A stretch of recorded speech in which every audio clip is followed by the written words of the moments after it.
tarde, amigos. Isso aqui é a nossa sessão View TV do CISO Advisor. Nós estamos entrevistando hoje duas autoridades em TI, duas autoridades em cibersegurança, que são o Luiz Faro, diretor de engenharia de sistemas para a América Latina da Forcepoint, e o Rinaldo Ribeiro, que é sócio da UI, uma das grandes consultorias globais, e que é o head de cybersecurity na UI no Brasil. Eu vou pedir para os dois se apresentarem, porque vão fazer isso muito melhor do que eu acabei de fazer. Primeiro o Faro e a seguir o Rinaldo. Está conosco também, ao meu lado aqui, o Tadeu, que é editor do CISO Advisor. Olá a todos, boa tarde, bem-vindos. Maravilha. Boa tarde, pessoal. É um prazer estar aqui. Obrigado pelo convite, Paulo, Tadeu. Rinaldo, bom bater esse papo com você. A gente sempre faz coisas muito legais com a UI. Pessoal, eu não sou autoridade nenhuma. Eu sou um nerd velho, né? Eu estou brincando de segurança de informação desde a época que eu tinha cabelo. E já passei, já vivi muitas encrencas por aí, né? Então, mais do que soluções, a gente traz histórias, traz experiências, traz coisas que a gente já viveu, erros que a gente já cometeu, acertos que a gente já teve, e tentar dividir um pouquinho dessa jornada que tem sido, né? A gente ouve de todas as áreas do conhecimento que não existe literatura sobre o período que a gente está passando. Isso é único. Então, bora aprender junto. Eu acho que é por isso que a gente está aqui. Excelente, Faro. Então, boa tarde, Paulo, boa tarde, Tadeu, Faro. Prazer estar aqui. Então, como você falou, Paulo, eu sou sócio da área de cybersecurity, estou baseado aqui no Rio de Janeiro, da UI, né? Estou aqui no Rio de Janeiro. Também tenho uma jornada interessante e eu costumo falar que a gente deu sorte, essa nossa geração, né? Eu tenho 45 anos, então a internet no Brasil começou em torno de 95 como produto comercial. É a fase que eu estava entrando praticamente na minha carreira profissional e desde muito cedo do começo eu escolhi dedicar a carreira com segurança. Então já trabalho com segurança há uns 23 anos aí dedicado. Fui sócio de uma empresa de consultoria aqui no Rio de Janeiro. Tenho um passado técnico em outras empresas de consultoria e passei 15 anos lá nos Emirados Árabes Unidos, que é um dos motivos ali do Burj Al Arab, aí vocês estão, ou do Burj Khalifa, né? Que é aquela torrezinha ali, Burj Al Arab é o hotel. Eu fui CISO de alguns bancos lá e estou como sócio agora na UI. Então, mais uma vez aí, muito obrigado por esse convite e é um prazer estar hoje com vocês aqui. O nosso tema é Shadow IT, que é essa coisa das pessoas nas empresas contratarem e utilizarem serviços que, às vezes, TI só toma conhecimento depois que dá encrenca. Eu queria ouvir primeiro, o Luiz, vocês divulgaram um número interessante aqui, de que para cada aplicativo em nuvem autorizado pelo pessoal de TI, tem outros 8 que não estão autorizados, então qualquer conta de multiplicar com esse número leva a um resultado grande. Como é que isso está aparecendo? Como é que isso está incomodando o pessoal, os gestores de TI e vocês? O que a gente vê, Paulo, é assim, o negócio encontra um meio, né? Então, o que a gente fala muito com os CISOs é que sempre que segurança da informação se coloca como área do não, a gente encontra problemas. O usuário dá um jeito de fazer o negócio acontecer, né? E cada vez que a gente se põe como área do não, a gente tem menos chance de ser chamado para discussão antes da coisa estar de pé. E aí é uma brincadeira de gato e rato, e a gente começa a falar, não, vamos colocar soluções de detecção e bloqueio de Shadow IT. O que, beleza, funciona, não é? Mas o buraco está antes, né? Então é a gente ser muito mais a área do como. Como ensinar o nosso usuário, como a gente pode trabalhar de forma segura. É entrar cedo nos processos e falar, poxa, espera aí, você precisa de um sistema de compartilhamento de arquivo? esse que você está querendo fazer não é legal. Mas tem esse que é. Então, em vez de usar esse, use aquele. Isso que você está querendo fazer é possível, mas dessa maneira é mais seguro. Né? Para evitar se alastrar. Porque sempre que existe um embate entre segurança e negócio, né, o negócio ganha. Porque o negócio é que mantém a empresa de luz acesa. Então, é fundamental, né? Eu falo muito que você fazer segurança da informação é como você segurar a água. Você tem que segurar a água com a mão aberta. Se você fechar a mão, escorre entre os dedos. Mesma coisa com os nossos usuários, né? A gente precisa dar para eles um grau de liberdade e dar ao negócio a capacidade de rodar. Então, sim, aparece um monte de aplicações de Shadow IT, principalmente porque a gente tenta impedir o usuário de fazer certas coisas e o negócio demanda agilidade, demanda velocidade. Então é hora da gente parar e falar, peraí, como que você vai fazer isso? E não faça isso. Tadeu, você ia perguntar? Não, então, eu queria entrar em algum... Eu não sei se é uma coisa, um detalhe, né? E é óbvio que isso não é o problema maior, mas eu queria que vocês me dessem exemplos. Por exemplo, eu já li muito, né? A minha experiência de leitura, de muita pesquisa, que, por exemplo, macros do Excel, né? Que as pessoas vão lá, cada um desenvolve a sua planilha, então a área de marketing desenvolve uma planilha, o RH desenvolve outra, e sei lá, aí o cara do marketing interage com alguém pela internet, enfim, são essas minúcias, é nesse nível que a coisa, que a insegurança, digamos assim, ocorre? Por favor, Renato. Não, vai lá, Fábio, por favor. Também, assim, a chupinhação de código, né, o reaproveitamento de código é um jeito, porque você, claro, você copiou um código, você copiou as vulnerabilidades desse código juntos. Mas quando a gente fala de Shadow IT, pensando em aplicações em nuvem, também é um grande problema. Então, você tem a área de marketing que está compartilhando o arquivo por um serviço de compartilhamento que TI não tem controle. E aí você precisa reportar conformidade sobre esse serviço, que você nem sabe que existe. E que você não sabe qual é a senha que usam, qual é o e-mail que usam, quem que tem acesso, quem não teve. E aí, por um acidente, um arquivo que não deveria ir foi compartilhado na nuvem, como é que você corre atrás desse negócio? Né? Online is forever. O que foi para a internet está lá para sempre. Tá certo. Rinaldo? Você ia complementar? O Shadow IT é tudo que é feito sem o conhecimento da equipe de tecnologia, né? E aí, quando a gente fala tudo, a gente pode falar aí hardware, software e nuvem, né? Você botou um device para monitorar alguma coisa na tua rede, você achou legal pra caramba, mas não tem conhecimento da tecnologia, da equipe de tecnologia, Shadow IT. A tua equipe de marketing, como o Fábio, né, colocou, fez uma parceria com um serviço sensacional de análise de transação, né, que usa credenciais né, separadas, fora da tua política de senhas, né, ou não segue os controles definidos nas políticas internas, né, e principalmente cria essa área aí, né, cinzenta, aonde é sempre mais custoso, né, ter o esforço de compliance, de visibilidade no pós-mortem, né?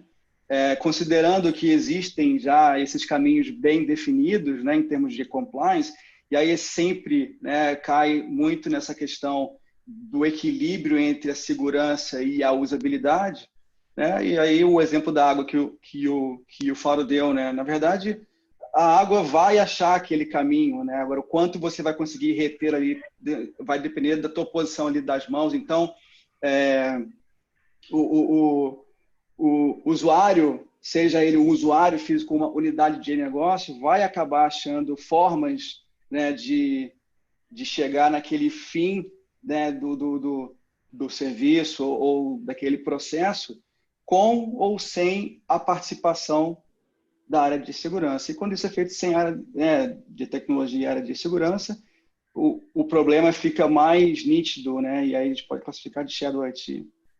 Mas, ô Rinaldo, me diz uma coisa. Você acha que a empresa tem que ter uma política de segurança, obviamente, bem estruturada, mas mais rígida, ou é mais uma questão cultural, né? Porque é muito comum assim, o cara precisa de um software para descompactar um arquivo com determinada extensão, ou que converta rapidamente um PDF para arquivo de texto, tal, aí vai lá e baixa. É mais uma questão cultural, ou você acha de política, de uma política muito bem estruturada internamente?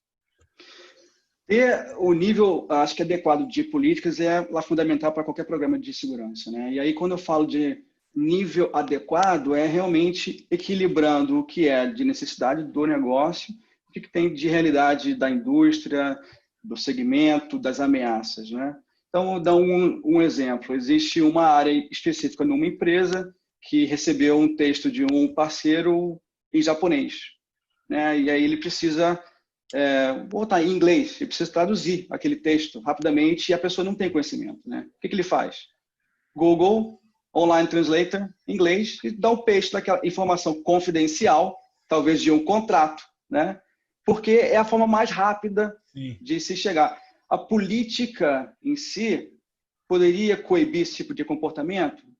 Talvez, né? A política pode ser tão simples como um documento. Então, a gente começa a falar de normativos, normas, políticas, procedimentos, controles, né, técnicos ou processuais, mas no final o fator humano também, né, da conscientização, né? Então, conscientemente ou não, os riscos podem ser realçados e criados, né, de acordo com o comportamento, né, pessoal ali, né, de indivíduos ou das unidades que vão buscar esses caminhos mais curtos. A gente está falando desse tema, a cada hora a gente está com o pé num território, né? A gente está com o pé na tecnologia, a gente está com o pé na lei, a gente está com o pé no compliance. Isso aqui é uma pergunta que eu queria fazer para você, Rinaldo. Como é que vocês administram isso? Porque é mais ou menos um pouco como aquela história do cego que está apalpando um elefante e alguém pergunta para ele o que é aquilo, né? Ou seja, é uma coisa que não tem formato e nem sempre tem limite. Então, hoje, qualquer pessoa que está numa empresa leva o seu celular, né? Daquela política de BYOD, leva o seu celular, leva o seu notebook, agora está tudo em casa. Como é que cerca isso, né? Como é que vai colocar uma política que previna Shadow IT nessa nebulosidade e que se tornou o limite da empresa? Excelente ponto, né? E acho que o grande desafio de qualquer equipe de segurança, né, e de tecnologia é fazer com que a implementação das políticas e os controles sejam mais transparentes possíveis, né, para o usuário. Isso é muito fácil de falar e difícil de implementar na prática. Então, como é que você controla a Shadow IT? É um quebra-cabeça que tem algumas peças aí, né? Algumas peças-chave, né? E seria muito fácil a gente desconectar uma rede da internet ou ter assim, controles muito rígidos que sejam em compliance com as políticas que foram definidas, né? Mas que engessam os processos e o negócio como todo de uma certa forma que não é mais aceitável, não passa desse limite. Então, de novo, esse equilíbrio. Obviamente, quando a gente fala de Shadow IT, a gente vê que, e acho que a própria Foxconn vai falar muito bem sobre isso, que existe Shadow IT muito conectado hoje com as questões dos serviços na nuvem, né? Mas não são somente na nuvem. E quando a gente fala de serviços na nuvem ou de serviços, né, de uma forma geral, a questão da visibilidade é sempre um ponto crítico, né? Então, eu posso definir o meu roadmap, eu posso definir as minhas políticas, né? Mas antes de realmente ter a capacidade de fechar uma porta, eu preciso ter a visibilidade adequada nos processos para saber o nível do equilíbrio correto para ter os controles. Então, eu consigo bloquear compartilhamento de arquivos em serviços de nuvem não autorizados? Consigo. Tecnicamente, extremamente simples, né? Quais são os processos desconhecidos que nós temos numa empresa hoje, críticos, que dependem de um relacionamento, seja numa parceria, que podem estar usando esse serviço, né? Então, decisões unilaterais nesse, né, o sentido, seriam bem críticos para o próprio processo. Então, para te responder, Paulo, é uma combinação, né, de uma camada de políticas bem definidas, com essa visão no equilíbrio entre o que é aceitável, o que com nível de segurança correto, né? São os controles técnicos, né, que estão hoje disponíveis, né, em diversas camadas, no endpoint, na nuvem, concentrador, CASB, a gente poderia falar de outras tecnologias agora, né, mas principalmente visibilidade e o poder de detectar e reagir rápido. Acho que essa a grande jogada é essa, né?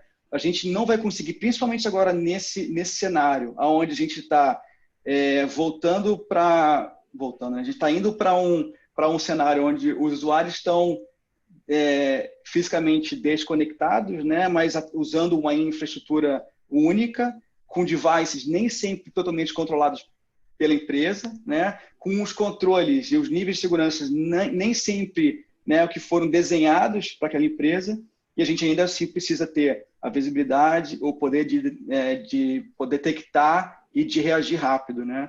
Sem perder o foco no que é importante para o business, para o negócio. Ô, Rinaldo, mas certamente esses controles que dos quais você falou aí, eles são muito mais difíceis num ambiente complexo como é a nuvem, né? Quer dizer, assim, num ambiente on-premises você consegue talvez ter um controle. Eu queria que você explicasse para o nosso leitor, para o nosso telespectador, qual a diferença, né, de você controlar, de ter uma segurança maior num ambiente on-premises ou num ambiente em nuvem. Vamos pensar o seguinte, a gente faz parte de uma empresa de 150 usuários, né? A gente trabalha no mesmo escritório, ou talvez em 2 escritórios, a gente tem uma saída para a internet única, né? E aí eu tenho ali os controles proxy de acesso para a internet, tem políticas bem definidas, o que você pode fazer, o que você não pode fazer. Eu tenho os meus controles de rede que monitoram esse tráfego de rede. Eu tenho agentes instalados nos computadores que foram providos pela empresa. Então eu tenho presença, visibilidade e controle em diversos níveis. Eu vejo o que você faz no seu endpoint, eu vejo o que você faz de download, que tipo de acesso você tem, quais são os sites que você pode ir, quais são os sites que você não pode ir. E isso, né, Happy Days, 15 de janeiro de 2020. Fast forward, 25 de abril de 2020.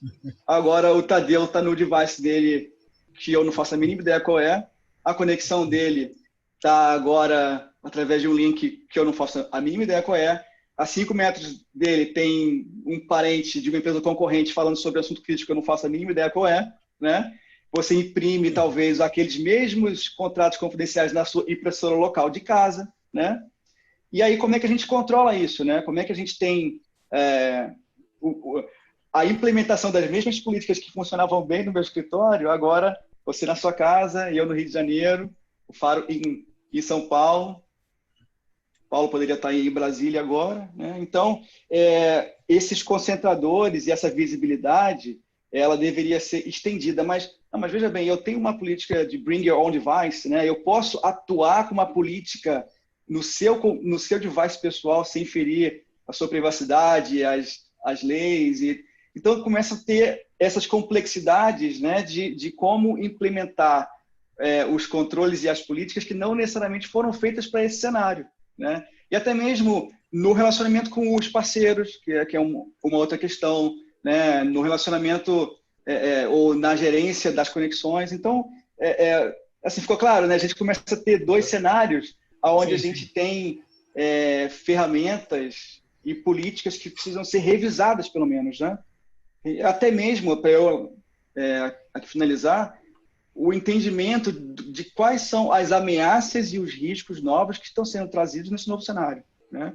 Como é que a gente se adapta sem perder o foco no cliente, né? Ou no processo, né? Ou no que é mais crítico para o próprio negócio.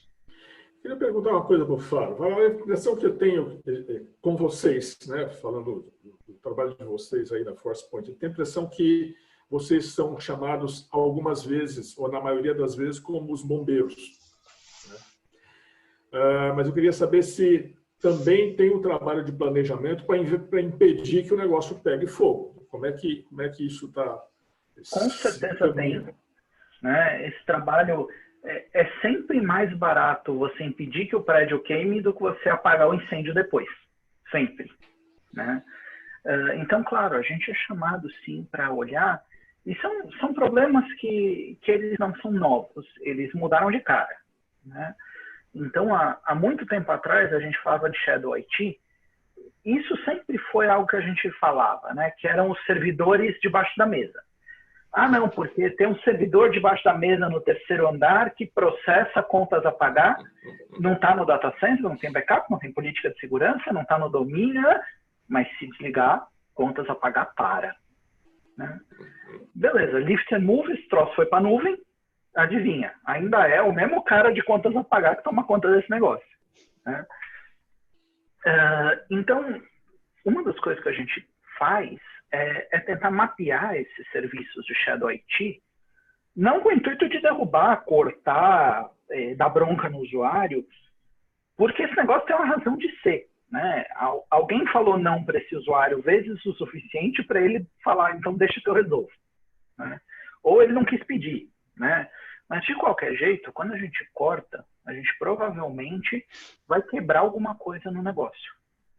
Então, o passo inicial é sempre a gente olhar os serviços, e aí a gente está falando de Shadow IT interna, externa, a gente está falando dos puxadinhos que foram feitos durante a quarentena e que mais e mais a gente está vendo que muitos deles vão ser permanentes, né? Vão ser gambiarras eternas.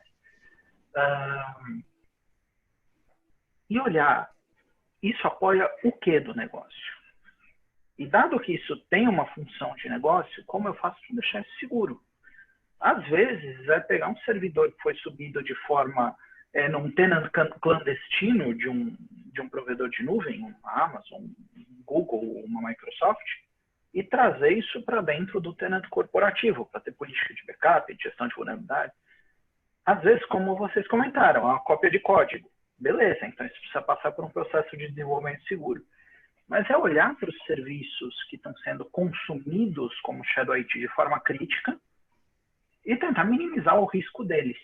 Né? Não é uma ação de cortar o que não foi sancionado, e sim trazer para dentro o que não foi sancionado. Né? O negócio precisa sobreviver. E a maioria dos negócios estão num momento frágil. Não é para a gente pegar o que tá funcionando e bater, porque os negócios estão frágeis. A gente precisa manter as coisas funcionando. O outro lado é que, final de dezembro de 2020, o auditor vai chegar e não quer saber se Covid bateu. Ele vai auditar o sistema do mesmo jeito. E é bom você ter evidência, é bom você ter compliance, é bom você ter gestão de vulnerabilidade. É bom você ter um sistema que faça sentido. Né? Mesma coisa do hacker, ele não quer nem saber se os usuários estão em casa, vai bater nos sistemas do mesmo jeito. Sim. Deixa eu perguntar uma coisa para vocês. Quando vocês falam aí nos controles, né, obviamente envolve também a gestão de processos, né? Só que o que a gente verifica em boa parte das vezes é que essa gestão de processos às vezes cabe mais às áreas responsáveis do que a área de TI. Né, a área de negócio, o marketing, como eu falei, o RH. Muitas vezes a gestão desse processo cabe mais a essa área do que a TI. Quer dizer, como é que você resolve, né, esse tipo de coisa, em que você precisa ter o controle preciso para a segurança, mas, ao mesmo tempo, quem está gerenciando esse processo é a área de RH, por exemplo? Bom, eu posso começar, Renan? Claro, Fábio. Beleza. Não é porque o processo não é seu que você não tem que seguir.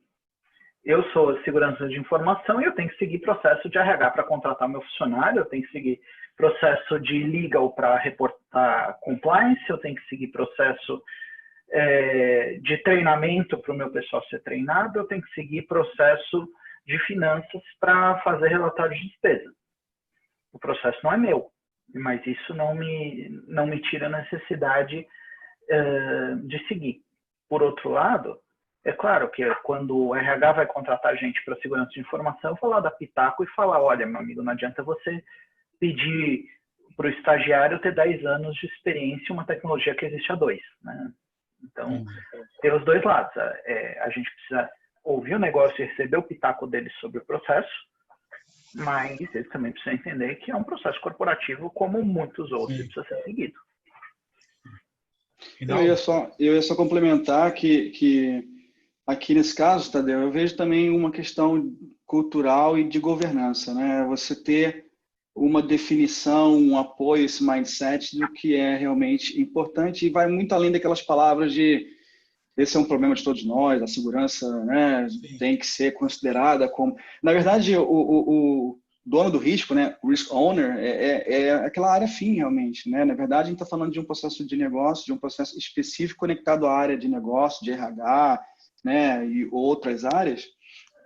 Mas sem esse apoio top-down, essa jornada fica realmente muito mais complexa. Né? Então, a definição, por exemplo, a contratação de um parceiro específico de uma unidade de negócio, né? Notadamente que não segue os mesmos padrões de segurança por uma decisão unilateral que viola políticas. Né? Primeiro, um dos pontos comuns, eu não sabia que não é permitido pela política da empresa, mas, na verdade, não foi imbuído de forma clara que naquele líder daquela unidade, né, uma consulta rápida das políticas internas que já existem, seja na contratação, no modelo de contrato que já inclua as cláusulas de segurança, seja no review. Eu vou dar um exemplo rápido. Teve um cliente recente que nos procurou, uma empresa global, falou: Reinaldo, a gente tem os processos bem definidos. Eu tenho meus processos de compliance, tenho o meu procurement com o contrato, a gente acredita que a gente tem um processo maduro, mas a gente recentemente identificou 14 aplicações, 14 empresas que prestam serviço continuamente para unidades que a gente não sabia que a gente tinha. Eu preciso que vocês atuem para uma revisão pontual para complementar esse processo que a gente tem, mas que realmente a gente ficou sabendo na semana passada, né? E aí, entender os riscos que ainda nem era totalmente conhecido.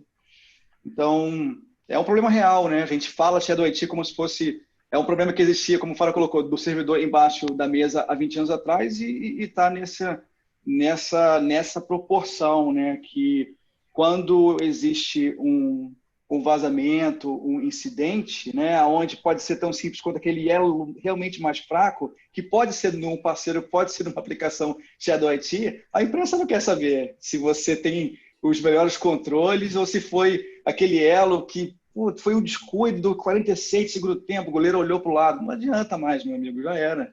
As informações já vazaram, já estão na internet e o impacto é claro. Né? Legal. Eu queria... pedir só um palpite, sim.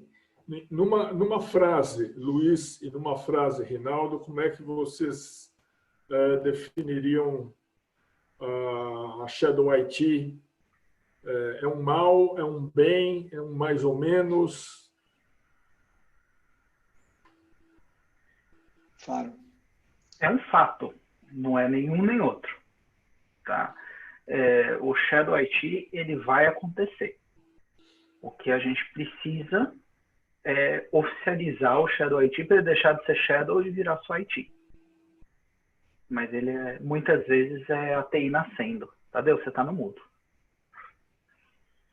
Tá bom?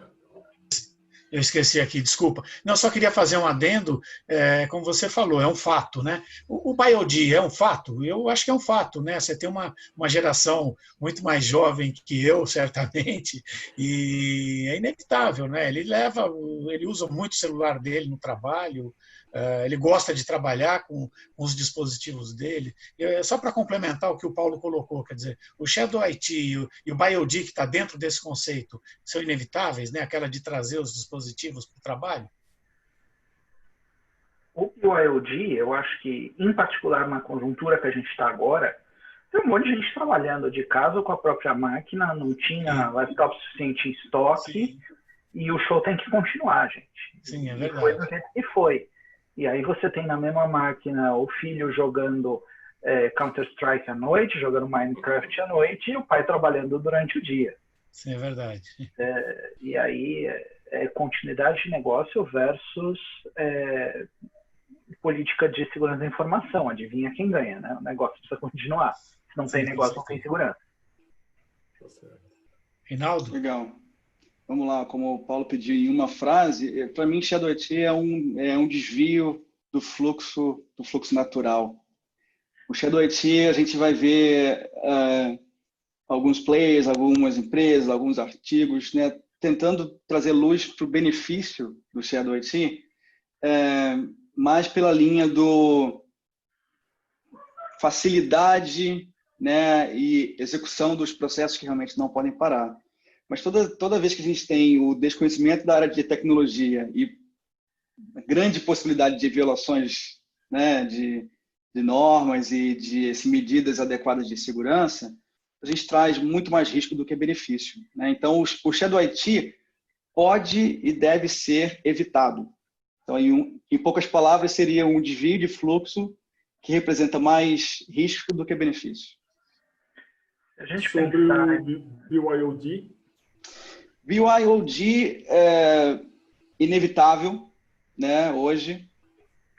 É inevitável por diversos motivos, mas principalmente pelo que a gente está vivendo agora, mas não diminui a necessidade de políticas adequadas e de controles adequados. Um exemplo, eu estou falando agora através de um device, tem um outro aqui do meu lado direito, que é um device pessoal, né? Nesse device, eu não necessariamente tenho, nesse caso até tenho, criptografia de hardware. Então, se eu for perdido, vai ser bastante complicado para alguém conseguir ter acesso aos dados, que é uma política da UI dentro do meu device, que eu estou falando, né, com vocês. Se eu pudesse me conectar nos serviços da UI através do meu device, né, aqui pessoal, esse é um risco que é novo, que não existe no device da UI, né? A política corporativa, ela de essas empresas podem esbarrar em riscos desconhecidos, né, devido a esse novo cenário. Mas BYOD é algo que tem que ser encarado de frente, é uma realidade que pode trazer muito mais benefícios aí nesse caso, se for tratado de forma correta, do que riscos. Então, eu colocaria do outro lado da moeda, né? Shadow IT traz mais risco do que benefício e o BYOD traz mais benefício do que risco. Se feito de forma correta. Já terminei o meu script de perguntas aqui, não sei se o Tadeu quer acrescentar alguma coisa. Para mim também está o suficiente. Se vocês quiserem acrescentar aí algum aspecto que, porventura, nós não tenhamos tratado e que sejam, se vocês julguem importante, fiquem à vontade, mas está o suficiente. Foi bem bacana. Eu acho que a última coisa que eu queria deixar é que o termo Shadow IT, né, ele existe por ser uma região de sombra dentro da nossa infraestrutura, é algo que eu não tenho visibilidade, que é um pilar fundamental para a segurança. E no momento em que eu jogo luz e ganho visibilidade, eu perco o Shadow e fico só com a IT. É o que a gente tenta fazer, dar visibilidade, dar controle, oficializar de maneira segura os puxadinhos. Tá? Eu queria agradecer vocês. Rinaldo, prazer te conhecer. Paulo, Tadeu, obrigado pelo tempo de vocês. Sempre um prazer falar com vocês. Senhores, eu como aqui mensagem final também, acho que comentários finais, eu acredito muito na necessidade de priorização de visibilidade, né? A possibilidade e a capacidade de identificar, detectar e de responder rápido. Isso não sou eu que estou falando, a gente tem alguns anos já essa linha de pensamento que não é mais se, mas quando, né? Isso também se aplica nesse nosso contexto aqui de Shadow IT, né? Como a gente consegue atuar de forma eficiente, mas o mais transparente possível, tendo essa visibilidade, onde a gente consegue, no menor espaço de tempo, trazer, né, para o rumo correto os processos, os fluxos de dados, os relacionamentos externos, né, as transferências de arquivos, né, para colocar dentro de um contexto onde a gente tem controle e a capacidade de detectar e de responder rápido. Então, é um assunto que permeia Shadow IT, também expande em outros aspectos, mas é um dos pontos que eu considero super importante nos dias de hoje. Tadeu, Você finaliza hoje, Tadeu. Eu finalizo. Eu queria agradecer imensamente aí o Luiz Faro, o Rinaldo Ribeiro, né, pela participação, por participar aqui desse bate-papo com a gente, muito esclarecedor, e tenho certeza que a nossa audiência aí vai gostar muito. É um assunto polêmico, né, porque, como disse o Luiz, ele é um fato, e como o Rinaldo colocou, quer dizer, ele pode ser um desvio também, né, e os nossos telespectadores aí que vão julgar, né? Mas eu queria agradecer imensamente aí a participação de vocês mais uma vez e até uma próxima. Paulo, obrigado também e até uma próxima aí. Legal, obrigado, Tadeu. Luiz, muito obrigado pela gentileza. Muito obrigado, Rinaldo, pela gentileza de participarem da entrevista conosco aqui. Muito obrigado, pessoal. Até a próxima. Tchau, tchau. Obrigado, até a próxima.